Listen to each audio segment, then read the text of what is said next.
तर शुभ सकाळ सर्वांना. तर बाहेर मस्तपैकी पाऊस पण पडतोय आता बघा. तर आता मी इकडे मसाले भात बनवून घेतला. तर चवळ्याचे शेंगा व चांगल्या कोवळ्याच्या आणि शेंगदाणं गाजरं किसून टाकले ते.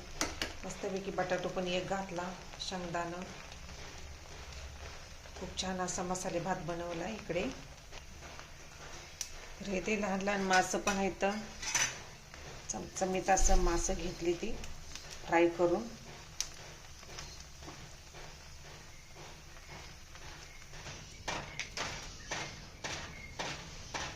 मस्त जसा पाऊस पण येतो इकडं. खूप छान असं वातावरण झालंय बघा.